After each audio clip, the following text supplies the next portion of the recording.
বিসমিল্লাহির রহমানির রহিম। প্রিয় শিক্ষার্থীবৃন্দ, কেমন আছো তোমরা? আশা করি অনেক ভালো আছো, আমরাও ভালো আছি। তো আজকে আমি তোমাদের যে বিষয় নিয়ে আলোচনা করব, ষষ্ঠ শ্রেণীর বাংলাদেশ ও বিশ্ব পরিচয় অষ্টম অধ্যায়। ষষ্ঠ শ্রেণীর বাংলাদেশ ও বিশ্ব পরিচয় অষ্টম অধ্যায়, নাগরিকতা প্রসঙ্গে।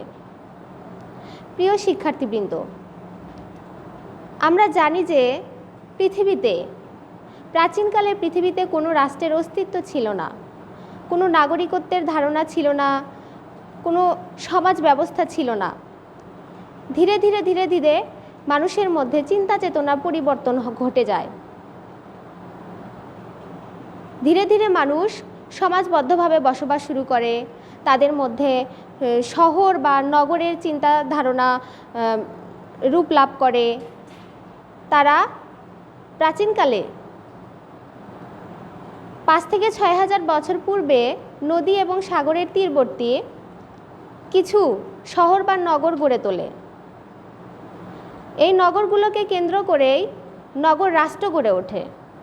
এই ছোট ছোট নগর বা শহরকে কেন্দ্র করে নগর রাষ্ট্র গড়ে ওঠে এবং যারা নগরে বসবাস করে শুধুমাত্র তাদেরকেই নাগরিক বলা হতো। যারা নগরে বসবাস করে শুধুমাত্র তাদেরকেই নাগরিক বলা হতো। কিন্তু গ্রামের মানুষেরা তারা নাগরিকতার অধিকার থেকে বঞ্চিত ছিল। কিন্তু বর্তমানে এই ধারণা পরিবর্তিত হয়ে রাষ্ট্রের সকল সদস্যদেরকেই, মানে রাষ্ট্রে যারা বসবাস করে সবাইকেই নাগরিক বলা হয়। নাগরিক হিসেবে রাষ্ট্রের প্রতি তাদের অনেক দায়িত্ব কর্তব্য রয়েছে। তারা রাষ্ট্রের আনুগত্য পোষণ করে, তারপর রাষ্ট্রের সামাজিক এবং রাজনৈতিক সুযোগ সুবিধা ভোগ করে। এখন আমরা জানব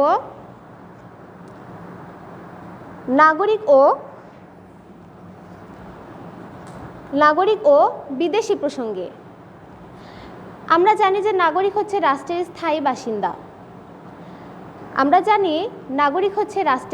স্থায়ী বাসিন্দা।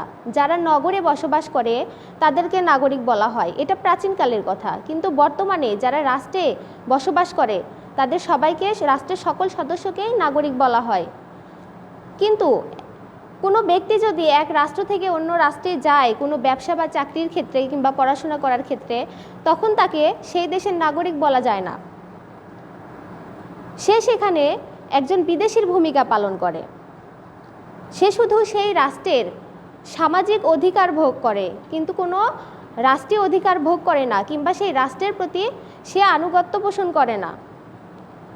তাহলে বিদেশি বলতে আমরা কি বুঝি? বিদেশি বলতে বোঝায় যে কোনো রাষ্ট্রের অধিবাসী অন্য রাষ্ট্রে যেয়ে তারা বসবাস শুরু করে, কিন্তু তারা কোনো সামাজিক, মানে রাজনৈতিক অধিকার ভোগ করে না, শুধুমাত্র সামাজিক অধিকার ভোগ করে। তাদেরকে বিদেশি বলা হয়। এখন আমরা আসব নাগরিকত্ব লাভের নিয়ম। নগরে বসবাস করতে গেলে মানে একজন নাগরিক হচ্ছে একটি রাষ্ট্রের জাতীয় পরিচয় বহন করে। নাগরিকত্ব লাভের নিয়ম 2টি ভাগে ভাগ করা হয়। 1, জন্মসূত্রে নাগরিকত্ব লাভ। 2, অনুমোদন সূত্রে নাগরিকত্ব লাভ। জন্মসূত্রে নাগরিকত্ব লাভ, এই ক্ষেত্রে আমরা বলতে পারি এই সূত্র অনুযায়ী জন্মসূত্রে নাগরিকত্ব লাভ, এই সূত্র অনুযায়ী পিতামাতা যে দেশে জন্মগ্রহণ করে এবং তাদের সন্তান সেই দেশেরই নাগরিকত্ব পায়। যেমন বাংলাদেশে বসবাসকারী নাগরিকেরা যদি জাপানে গিয়ে কিংবা ফ্রান্সে গিয়ে তাদের সন্তান হয়, তাদের সন্তানও বাংলাদেশেরই নাগরিক হবে।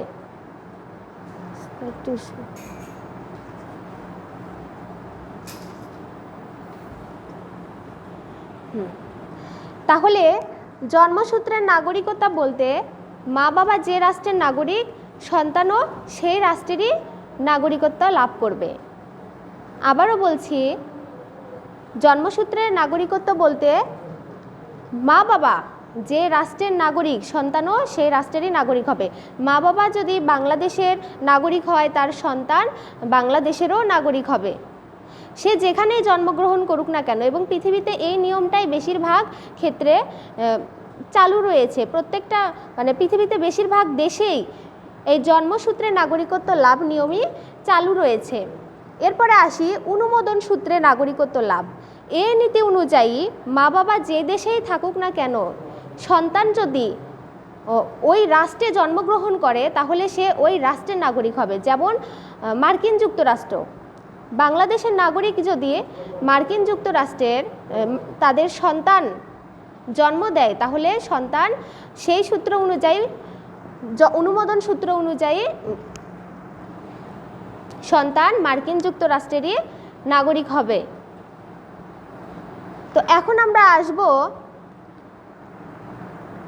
জন্মসূত্রে নাগরিকত্ব লাভ। হ্যাঁ, এটা তো বললাম, অনুমোদন সূত্রে নাগরিকত্ব লাভ। এখন আসবো আমরা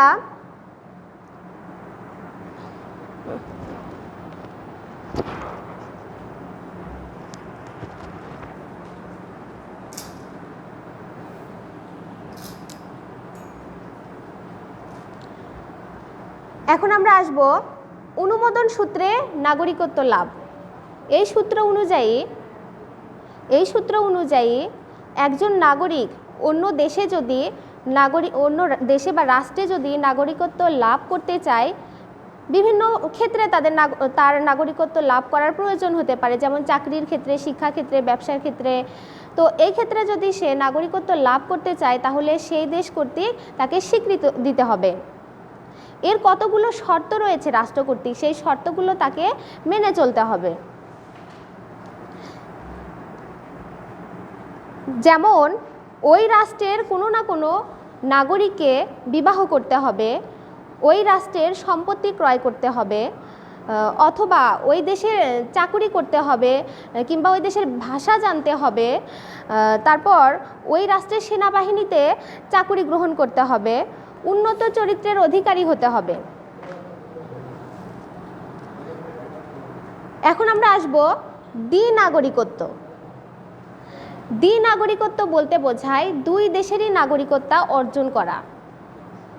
যেমন বাংলাদেশে কোনো সন্তান যদি মার্কিন যুক্তরাষ্ট্রে জন্মগ্রহণ করে তাহলে সেই সন্তানটা একদিকে বাংলাদেশেরও নাগরিকত্ব লাভ করছে, অন্যদিকে মার্কিন যুক্তরাষ্ট্রেরও নাগরিকত্ব পেয়ে যাচ্ছে। তো এটাকে বলে হচ্ছে দ্বিনাগরিকত্ব। দ্বিনাগরিকত্ব বলতে দুই দেশের নাগরিকত্ব অর্জন করা। দেশের উন্নয়নে নাগরিকের ভূমিকা। একটি দেশের উন্নয়নে নাগরিকের যথেষ্ট ভূমিকা পালন করতে হয়। তাকে সেই রাষ্ট্রের প্রতি দায়িত্ব কর্তব্য মেনে চলতে হয়, রাষ্ট্রের নিয়ম শৃঙ্খলা মেনে চলতে হয়, রাষ্ট্রের আইন মেনে চলতে হয়। এজন্য ওই নাগরিককে অবশ্যই সুনাগরিক হতে হবে এবং একজন সুনাগরিক হিসেবে সে পরিপূর্ণভাবে সেই রাষ্ট্রের দায়িত্ব এবং কর্তব্য যথাযথভাবে পালন করবে। সুনাগরিক হওয়ার জন্য তার মধ্যে 3টি গুণ বিদ্যমান থাকতে হবে, যেমন বুদ্ধি, বিবেক এবং আত্মসংযম। সে নাগরিককে অবশ্যই বুদ্ধিমান হতে হবে, বিবেকবান হতে হবে এবং আত্মসংযমী হতে হবে। তবে সকল নাগরিকই সুনাগরিকত্ব অর্জন করতে পারে না। কাজেই বলা যায় রাষ্ট্রের সকল নাগরিক সুনাগরিক না হলেও সকল সুনাগরিকই নাগরিক।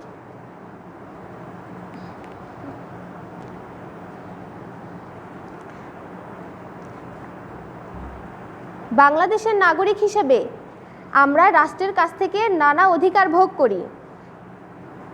বিনিময়ে নাগরিক হিসেবে রাষ্ট্রের প্রতিও আমাদের বেশ কিছু গুরুত্বপূর্ণ দায়িত্ব কর্তব্য রয়েছে, যেমন রাষ্ট্র প্রদত্ত শিক্ষা অর্জন করা, রাষ্ট্রের প্রতি অনুগত থাকা, রাষ্ট্রের আইন মেনে চলা, রাষ্ট্রের নিয়ম শৃঙ্খলা মেনে চলা, নিয়মিত কর প্রদান করা, ভোট প্রদান করা।